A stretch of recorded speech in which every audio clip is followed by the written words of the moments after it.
And here, another edition of Celtics Spotlight. I'm Sean Meyers, joined by Eugene Goodwine, a freshman on the Celtics men's basketball team. Thank you for taking the time to do this. Thank you for having me. So you are a freshman, we mentioned that. You already lead the team in assists. How have you been able to distribute the basketball so well in your first year? Well, I mean, just me playing, like me as a player and as a person, I'm just the type of person I like to see other people do well. So setting my teammates up is like something that I really enjoy. I like to see my teammates having fun.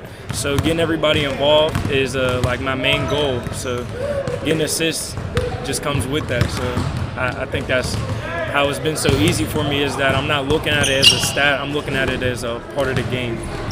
So we know passing is a strength. What's Yes. maybe an underrated aspect of your game?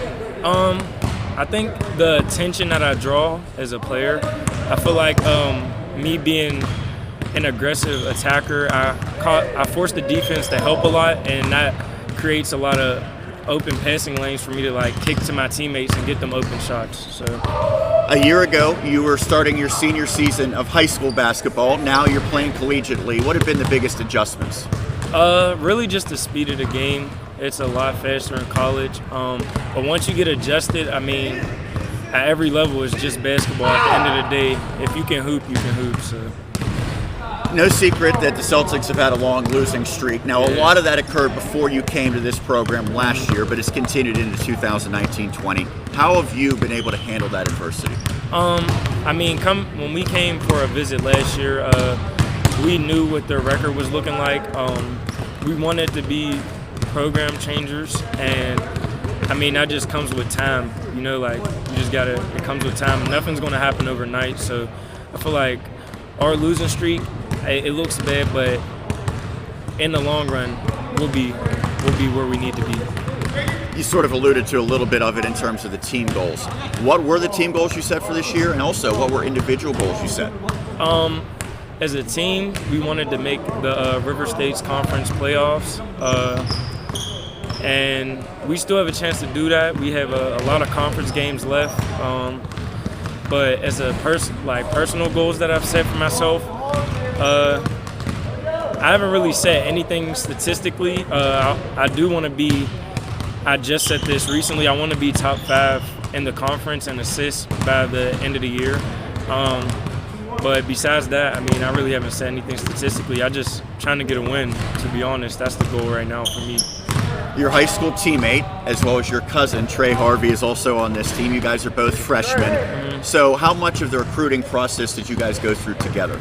I mean, a lot of it, pretty much. I mean, he told me from the jump he liked it here, and I liked it here too. So we were like, you know, we might as well do it together. We were coming from high school. We just won a championship together, so we figured we could come here and the chemistry would still be the same. And it has been so far. So Obviously, you and he know each other very well. Were there any other players who you knew prior to joining Carlow? I mean, we were pretty acquainted with majority of the team. We came for an overnight visit last year, so we were pretty acquainted with majority of the team to a certain point. But like before coming here, I knew Malcolm Randall and Trey Harvey. That's the only 2 players I knew before coming in. You kind of highlighted how you want to be program changers. Mm-hmm. Talk about your decision to come to Carlow. I mean, it was really just everything fit. You know, it was close to home. Basketball, they had an opportunity for us to play sports, and they had an opportunity for us to get an education, or a good education. So we just thought that it would be a good fit, you know. And even though things aren't going how we would like on the basketball court, it still seems like the best fit for us, because once we get through these rough bumps, we'll be fine. You talked about the education. What is your major? What would be an ideal future profession for you? Right now, my major is business management. I was undecided first semester, but I changed to business management. And in the future, I see myself being a business guy. I want to own a lot of businesses. So I feel like knowing how management works is a part of owning a lot of businesses. So that's what I want to do in my future. You and Trey won a high school championship at Nazareth Prep a year ago.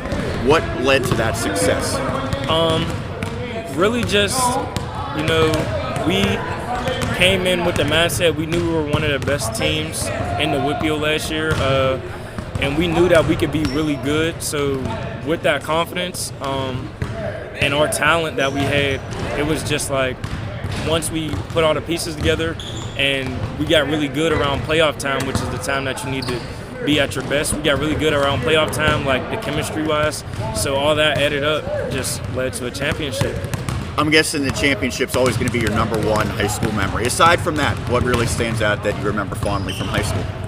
Actually, although my championship, I do love my championship. We had a section game. It was our first section game, beginning of the year. We played Cornell High School. Our game went into double overtime, and I actually hit the first shot to tie the game to send it to the first overtime. So that might have been one of the moments in my high school career that I really enjoyed. Give you a hypothetical here. You could play one-on-one basketball against anyone. Someone currently, someone from the past. Who are you choosing to go against? Kyrie Irving. Okay, so you guys play to 11. Yeah. How many points are you getting against Kyrie? Or are you beating him? Honestly, I think I'm going to give him a run for his money. I think that he's going to sleep on me. He doesn't know the talent that I have, so he might sleep on me. But in the end, he's probably going to come out with the dub. He is a professional basketball player. He gets paid to do that. So I feel like he might come out with the dub. But I still got confidence in myself. I think I could be able to pull one on him if I catch him like sleeping too much. So. He's got some good handles. So Yeah, that's the biggest thing. Like I want to learn from him like all the tricks he's had. So. You could bring back any canceled television show. What are you choosing? Canceled television show. Yeah. I think I would probably have to go with Avatar: The Last Airbender. That's one of my favorite shows, to be honest. Finally, what is your favorite vacation spot or place you haven't been but you've always wanted to go? Los Angeles, California. Have you been there before? No, I haven't been there. I want to go there. That's on my list too because I'm a Lakers fan. I want to see what the hype's about. It's really far, but I think that it would be a good place to go. All right, we'll try to make that happen. Go see a Lakers game while we're out there. I'm sure you wouldn't mind that. Maybe when Kyrie comes to town. Yeah. We could get that one-on-one. Yeah, day. definitely. All right, Eugene Goodwine, a freshman for the Carlow Celtics here on another edition of the Celtics Spotlight.